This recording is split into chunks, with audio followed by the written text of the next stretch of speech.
The part of you that always says yes, even when it costs you, is already making your next move. You know how to make every hard conversation easier for everyone else. You translate pain into words people can use, but when the call ends, you're left holding what they couldn't say and what you never did. You're the one who turns chaos into calm, who finds the right phrase when the room is on fire. People trust you with their mess because you always know what to do with it. But there's a cost to being the person everyone counts on. You carry stories that aren't yours, and your own stays unspoken. Before this video ends, you'll discover a pattern that may explain why you keep translating everyone else's emotions while losing touch with your own. It isn't a diagnosis, it's a hypothesis worth testing against your own experience. It's late. You're parked outside your apartment after a long conversation that wasn't supposed to be about you. The city is quiet. Headlights pass. Your hands rest on the steering wheel as the engine cools into silence. You replay every word, every pause, every moment you found the sentence that helped someone else feel understood. Their voice softened because you gave them language they couldn't find. Once again, you swallowed what you wanted to say. The car is still, but your chest feels crowded with stories that were never yours to carry. And then something uncomfortable happens. You realize you can describe everyone else's feelings with remarkable precision, but when you try to name your own, nothing comes. If this scene feels familiar, it may not be random. You may have learned somewhere along the way to read the room before you learn to read yourself.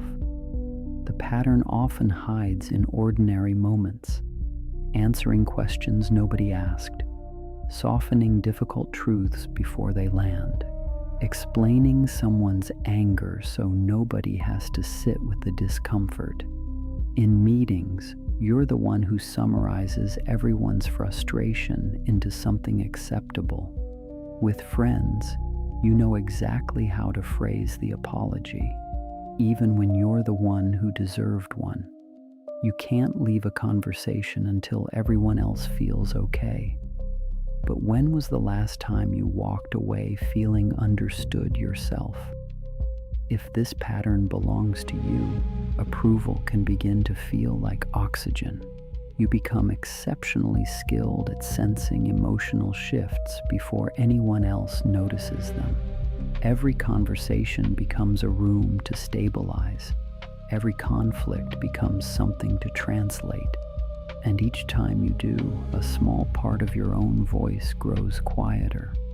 You become fluent in everyone else's emotional language, while slowly forgetting your own. There are many ways people respond to pain.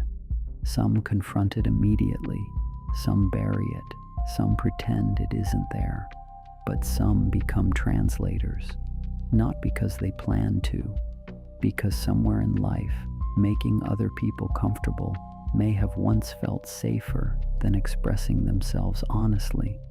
What begins as empathy can gradually become self-erasure. The very skill that earns appreciation from everyone around you can quietly make you invisible to yourself. And over time, something even subtler can happen. Before making a decision, you automatically scan for someone else's reaction. Before trusting your own feeling, you check whether it might disappoint someone. Before speaking honestly, you begin editing, not because anyone asked you to, because the pattern already has. If this continues long enough, self-trust doesn't disappear all at once. It slowly weakens in the space between what you genuinely feel and what you allow yourself to say. So who are you when you stop translating? Who speaks when everyone else's voices become quiet? The world often rewards people who keep the peace, but peace maintained at the cost of yourself eventually becomes another form of silence. You were never meant to become the bridge everyone walks across. Back in the car, after the conversation is over, there's nobody left to comfort, nobody left to explain, nobody left to rescue. Only one voice remains, your own. And perhaps the hardest question is whether you've learned how to hear it. Most people never notice this pattern while it's happening. Simply recognizing that it might exist changes something. Recognition isn't proof. It's the beginning of observation. The next time you notice yourself reaching for someone else's comfort before acknowledging your own, don't judge it. Just notice it. That moment alone begins to loosen the pattern's grip. If today's video felt uncomfortably familiar, don't accept it as truth. Treat it as a hypothesis.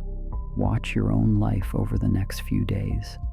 Notice when this pattern appears. Notice when it doesn't. The goal isn't to believe this story. It's to see whether it belongs to you. If you want to explore that further, the free archetype PDF at the link below offers a working hypothesis about which of the 144 archetypal patterns may best describe what you've begun to notice. Inside, you'll also find a simple 24-hour experiment designed to help you observe, not prove, whether this pattern is shaping your decisions, your relationships, and the quiet ways you disappear inside them. The map is there. Whether it reflects your experience is something only you can discover.